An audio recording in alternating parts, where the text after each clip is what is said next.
I want to ask you something right now. Think about it for a moment. Last month, your paycheck hit the bank. What did you do with it? Maybe bills, maybe groceries, maybe you treated yourself to something small. And at the end of the month, you looked at your account and there was barely anything left. Does that sound familiar? Yeah, I thought so, because according to the Federal Reserve's 2025 data, 63% of Americans cannot save even $1,000 for an emergency. 63%. But here's the weird part. Most of these people actually earn enough. The problem isn't income. The problem is not knowing how money works.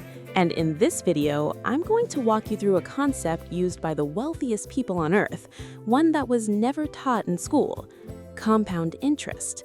Look, Albert Einstein described compound interest as the eighth wonder of the world, and he was not an ordinary man. So why is it so powerful? Why do some people invest small amounts for 30 years and become millionaires, while others work their entire lives and still end up at zero? We're going to find that answer together today. And I promise you, after watching this video, you will see money in a way you never have before. All right, let's start with the most basic thing first, because most people confuse these two concepts, and that confusion costs them dearly over the course of their entire lives. We all know simple interest. You put $10,000 in the bank, you earned 5% a year, that's $500 per year. Over 10 years, that's $5,000 in earnings. Fine, great. But now look at what happens with compound interest. Same $10,000, still 5%, but this time the interest you earn also starts earning interest. In year 1, you earn $500 on your $10,000, but in year 2, you calculate on $10,500, so that's $525. Year 3, $551. And this keeps rolling like a snowball that grows bigger and bigger as it goes. After 10 years with simple interest, you'd have $15,000. With compound interest, $16,289, a difference of $1,289. Okay, that's not a big deal, you might say, but stretch it to 30 years and simple interest gives you $25,000, while compound interest takes you to $43,219. And at 40 years, simple interest $30,000, compound interest $70,400, more than double, just from the passage of time. Now I'm going to teach you a super simple formula that's going to serve you for the rest of your life. In the financial world, it's called the Rule of 72. Here's how it works. Divide 72 by your annual interest rate. The result tells you how many years it takes for your money to double. For example, at 6%, 72 divided by 6 equals 12, so your money doubles in 12 years. At 8%, 9 years. At 10%, 7.2 years. And right now, the historical average annual return of the S&P 500 index is between 10 and 11%, which means money invested in the stock market has historically doubled roughly every 7 years. Now, think about this. You invest $10,000 at age 25 and never touch it again. Age 32, $20,000. Age 39, $40,000. Age 46, $80,000. Age 53, $160,000. Age 60, $320,000. Age 67, $640,000. Just $10,000, just once, without adding a single dollar more. Now I'm going to tell you the story of two friends. This might be the most important financial lesson you ever hear. Are you ready? First friend, Alex. Alex starts working at 22 and invests $200 every month. He does this for just 10 years until age 32. Then he stops. Never adds another cent. Total amount invested, $24,000. Second friend, Jordan. Jordan is a bit of a procrastinator. He puts off investing until age 32. But then he gets serious and starts putting in $200 a month, and this time he doesn't stop. He keeps going until age 67 for 35 straight years. Total amount invested, $84,000, 3.5 times more than Alex. So at age 67, who has more money? Assuming an 8% annual return, Jordan has around $350,000. Alex has around $430,000. Alex wins, despite investing 3.5 times less money. Because Alex started early, he benefited from the compounding effect of time for 10 extra years. Isn't that genuinely stunning? Investing $60,000 less and ending up with $80,000 more. That is exactly the power of compound interest. Now, the objection is coming. But I'm 35, is it too late? No, it's not too late, but let's calculate. What is the actual cost of every year you delay? Every morning you say, I'll start tomorrow, you're essentially writing yourself a bill for about $60,000 to $80,000. If you start at 25 and invest $300 a month until age 67 at an 8% return, you'd reach $1.1 million. If you delay by just 5 years and start at 30, $730,000. The gap? About $370,000. And the extra contributions you made in those 5 years? Only $18,000. But the compounding effect costs you $370,000. So every single year of delay costs you roughly $60,000 to $80,000 at retirement. That's the price of 1 year. Think about that. Look, I've told you everything positive about compound interest, but now I have to tell you something else. Compound interest can work for you, or it can work against you. And for most people, unfortunately, it's working against them. As of 2025, Americans carry a total of $1.17 trillion in credit card debt. Trillion. The average American household carries $8,500 in credit card debt. And the average credit card interest rate? 22.6% in 2025. Let's do the math. If you have $8,500 in debt and you're making minimum payments every month, it takes roughly 25 to 30 years to fully pay it off. And the total you'll have paid during that time? Around $25,000 to $30,000. For an $8,500 purchase, you're paying approximately $30,000. Compound interest is working against you. Now think about this. Instead of going into debt, you had invested that same $8,500 and let compound interest work for you. What would you have after 30 years at 8%? Approximately $85,000. The gap? The real cost of that $8,500 purchase is $85,000 in lost investment gains plus the $30,000 you paid. $115,000 decision. Credit cards are the worst, but they're not alone.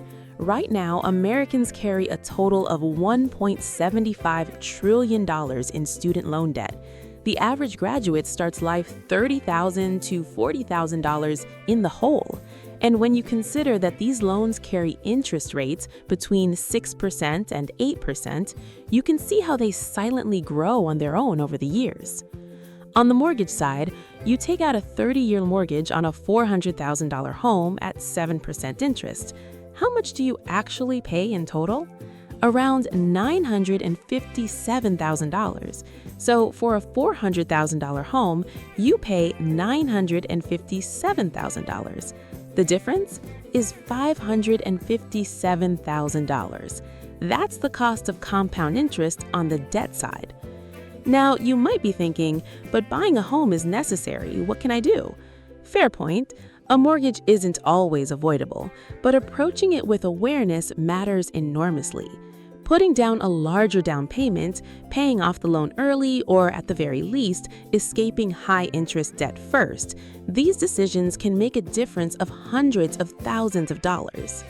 Okay, let's move to concrete action steps. Because theoretical knowledge is great, but what really matters is how you integrate this into your actual life.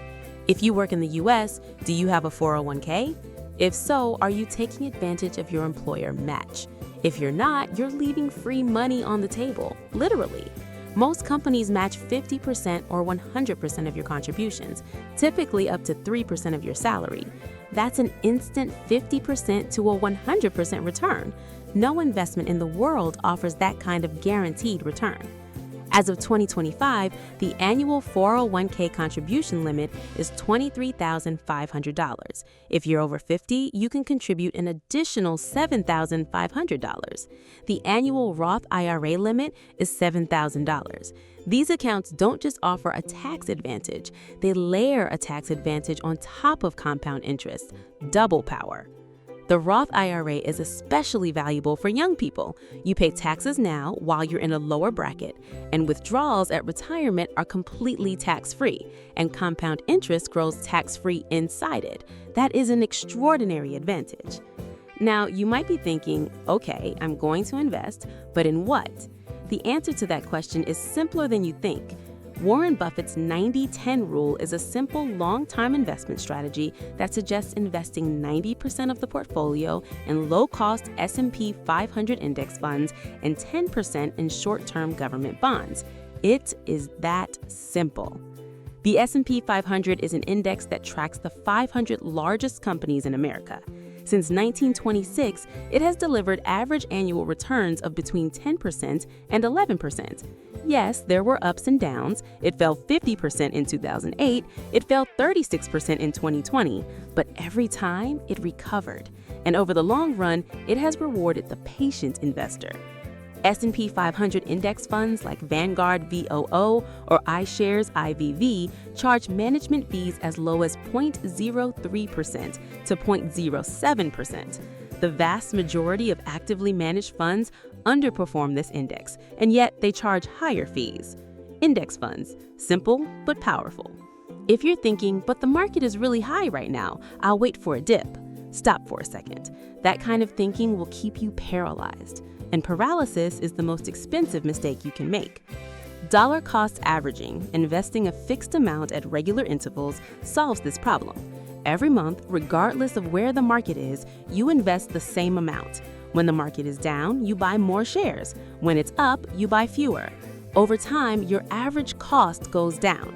According to Vanguard's research, the vast majority of investors who try to time the market end up with lower returns compared to those who simply invest consistently, because predicting the best and worst days is nearly impossible. And if you miss the 10 best days, your long-term return gets cut roughly in half. Here's what most people don't realize. The real problem isn't failing to understand compound interest. The real problem is knowing and still not acting, and that is entirely psychological. Research in behavioral economics shows that the human brain dramatically discounts the future. $100 10 years from now doesn't feel the same as $100 today. Our brains evolved to prefer immediate reward. That's why buying a new phone feels good, but sending money to an investment account feels empty. There's no tangible payoff right now. But this is exactly where conscious decision-making kicks in.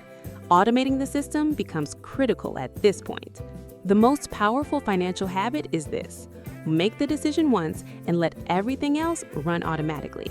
Go to your bank, set up automatic transfers so a fixed amount flows into your investment account every payday. Eliminate decision fatigue entirely.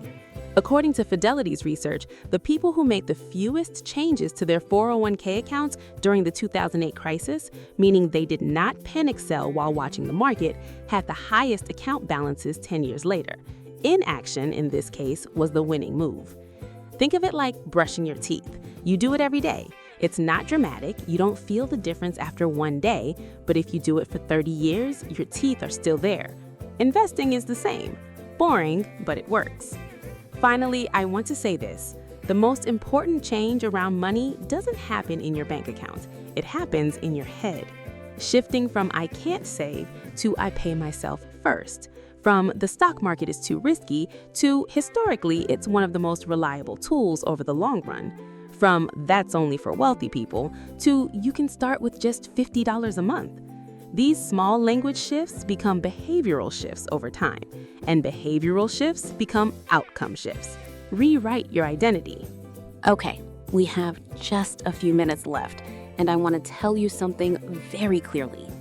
Watching this video won't change you, but taking action will. There is one concrete thing you can do today, right now. If you have a 401k at work and you're not taking the full employer match, call HR tomorrow morning. That is free money. If you don't have a Roth IRA, you can open one today in 10 minutes at Fidelity, Vanguard, or Schwab. If you have zero savings, start with $50. Yes, just $50. What matters is starting. Because here's what you must never forget. 30 years from now, the small decision you make today could be the one that either sets you free in retirement or leaves you still having to work. Compound interest is unforgiving. It doesn't forgive delay either. There's a Chinese proverb. The best time to plant a tree was 20 years ago. The second best time is now. Right now, this very moment can be the beginning of the best time for your financial future. Just take the first step. If you found this video valuable, please like and subscribe. In the next video, we'll talk through the steps of retirement planning. And write in the comments, what step are you going to take today? I genuinely want to know. See you next time.